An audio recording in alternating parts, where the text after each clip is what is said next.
guys, welcome back to my channel. Today we have a special guest that wanted to say hello. This is Everly. Hi. She's my daughter. She's 7 years old and she's on summer break, so she's being very patient and playing in her room while I film today. What do you want to say? Thank you all for supporting my mom and watching her YouTube channel. Thanks, guys. Today we're going to be covering 3 different cases that have something in common. All 3 people were seen in the days, hours, and even minutes before they disappeared on surveillance cameras. I always found these kinds of cases to be so crazy because in this day and age there are cameras everywhere and they track every move we make the second we leave our homes. And what I think is even crazier is that they are seen in very public places and then seem to just disappear into thin air. Our first case is going to be about 26-year-old Prisma Reyes. On Wednesday, April 17th, 2019, she dropped her son off to the babysitter and headed to work at her new job at 123 TX Auto, and this was in Dallas, Texas. So at around noon, Prisma takes a lunch break, and she is seen on camera at the E-Bar Tex-Mex in Dallas. She meets up with her ex-boyfriend Ryan for a drink, and after he leaves, she stays there for a few hours. The bar actually had to cut her off because she was drinking too much. Then at around 3 p.m., she has a 50-minute phone call with her babysitter, which is out of the ordinary. Normally, they would have short 2 to 5 minute conversations regarding her son. Around that time, witnesses said that she was in a verbal argument and then was also involved in a road rage incident where she pulled a gun and left the scene, which according to her family was very unlike her. She was ex-military, and she was very responsible with her weapon, and she would never go around just flashing it, especially after drinking. She then turns around and heads back towards her ex, Ryan's apartment. Security camera footage shows her parking her Jeep and running into the apartment's parking garage. She is seen talking on the phone near the elevator, where witnesses state that she was crying. This is the last time Prisma was ever seen. Now, she normally would go to her babysitter's around 7 p.m. when she was done with work. She never showed up to pick up her son from the babysitter, and the babysitter called the police to report her missing. Her babysitter stated that her child is the most important thing in her life, and she would never leave him. According to police, everyone was questioned and cleared. So there are obviously a lot of questions surrounding her behavior that day. This was a new job. Why did she leave work to drink on her lunch break for a couple hours, drive intoxicated, pull a weapon? Why was she at her ex's apartment when he wasn't even there? And most of all, where did she go? How come she's not seen leaving the apartments? This one is really weird. When listening to her family talk about her, she just got a job. She was just really trying to do right by her child, and this just does not sound like behavior that she would typically be doing. She was more responsible than that. She knew better than to do the things that she was doing. So, you know, of course there's question about maybe she was under the influence of something besides the alcohol. Maybe somebody drugged her. In that kind of case, I don't know if I believe that, because usually if you're going to be drugged, you're going to be kind of out of it. You're not going to be like instantly become violent. As far as I know, like the kind of drugs that you would drug people like in drinks and stuff, I don't think that they would make you just like have this instant behavioral change. So there's just so many questions surrounding this. So our next case is probably one of the more popular missing persons cases. Since April 1st, 2006, theories surrounding the disappearance of 27-year-old Brian Shaffer have been circulating around the true crime community. Brian was attending Ohio State University, where he studied medicine. He was young, a second-year med student, and he was also in a really good relationship with Alexis Wagner. They were in love, and some family members stated that he was planning on proposing to her on the trip that they were going to be taking the day after. Just 3 weeks prior to his disappearance, his mother died of bone cancer, which really took a toll on him. On the night of March 31st, he decided he wanted to go out and celebrate the beginning of spring break. So Brian and his roommate Clint walked to the Ugly Tuna Saloona in Columbus, where they planned on having a few drinks. They visited a few bars, and then they ran into Clint's friend Meredith at another bar later in the night. So Meredith gave them a ride back to the Ugly Tuna, where they are seen riding the escalator up to the bar.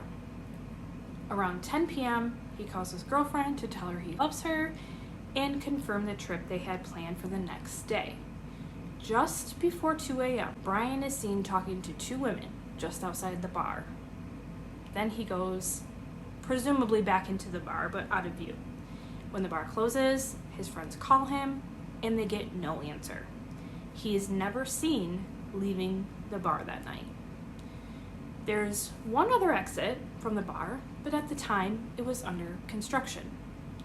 So he missed his flight in the morning, and nobody has ever seen him since. So all of the people who could have information were questioned and released, except one person who refused to take a lie detector test and refused to cooperate with police, his roommate Clint. There are many possible theories around his disappearance. One of them is that he committed suicide, but that doesn't seem likely due to a number of things. He made plans with his girlfriend, he was doing well in school, and his body was never found. Usually when people commit suicide, they do it in a public place so that they can be found. Another theory is that he disappeared on purpose. There have been numerous sightings of someone that resembles Brian, but none of them turned out to be him. Some people think that Clint knows where he is, and he is purposely keeping it a secret for Brian. But he would have to have a lot of resources to be able to hide and survive without being caught. Like never using your credit card, or just literally completely disappearing and having a new life. Another theory is one that I have mentioned before, which is the smiley face killer. Brian does meet the criteria for a smiley face victim, with him being in his 20s, attractive, and at a bar with his friends. But all of the other possible smiley face victims have turned up in nearby bodies of water. There's also no evidence to support that theory. So, what do you think? What do you think happened? Do you think that maybe they just missed him on the camera? But then again, where is he? And, even if he went out the construction exit, where is he? Either way, where is he? Where did he go after that? And it's just so crazy to me that like a bar, downtown Columbus, spring break, at 2 a.m., somebody had to have seen. I mean, come on now. Somebody knows something. Somebody saw something. Now, our last case is that of 29-year-old Lauren Demolo from Cape Coral, Florida. On the morning of June 19th, 2020, her boyfriend Gabriel Pena kissed her goodbye as he left for work around 6 a.m. Her normal routine was to walk to nearby Four Freedoms Park to meditate around 8 a.m. A maintenance worker saw her that morning around 8:30 a.m. walking in the direction of the park. Her boyfriend came home around 10 p.m. that night, and she wasn't home. He called Lauren's father, Paul, and told him she was missing. Paul told him to call the police and file a report. 2 days later was Father's Day, and Paul knew something wasn't right because Lauren would not have missed visiting or calling her dad on Father's Day. Paul calls the police, and he learns that Gabriel never filed a report. Her purse and shoes were found at Four Freedoms Park on the 19th, and she was seen on a gas station surveillance camera the day before she went missing. Months before she disappeared, she was having some mental health issues, and she was admitted to a psych facility twice in June. She also struggled with substance abuse and had lost custody of her daughter during that time. But her family says that she was 2 years clean, and she started applying for jobs as soon as she got released from the psych facility. It seemed like she was starting to get her life back and focused on getting her daughter back. Police cleared Pena, but her family is not so sure. First of all, Pena claims that he didn't file a report because it wasn't uncommon for her to leave without telling people for a few days.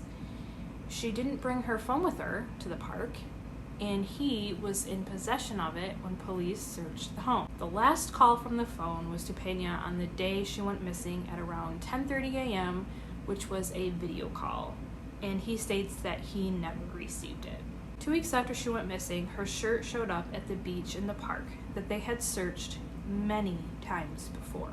Cadaver dogs following her scent were also released in the park, and they immediately left the park and ran across the street to a van parked in Lauren's mother's driveway. It was a work van that was regularly used by none other than Lauren's boyfriend, Gabriel Pena. Between the history of DV with Pena and the fact that she had told her father that he beat her up just prior to her disappearance, something is definitely suspicious here. Lauren's disappearance is ongoing and active at this time. So how does someone just vanish into thin air? It has always been really creepy to me when cameras show people's last moments or last time they were seen, but also that in the moments that matter the most, cameras just don't seem to be at the right place at the right time. If you have any information about any of these cases, I will put the information that you need to contact someone in the description. Be careful out there, guys. Be aware of your surroundings and always tell people where you are going. It is helpful in cases just like this. These are just a few cases where they were last seen. It may not have solved the case, but cameras do help solve many cases, and that's definitely a video I should be doing. Maybe I'll do that next. Who knows? I usually don't even decide what I'm going to do until days before. Thank you so much for watching, guys. I will see you next time, and peace out.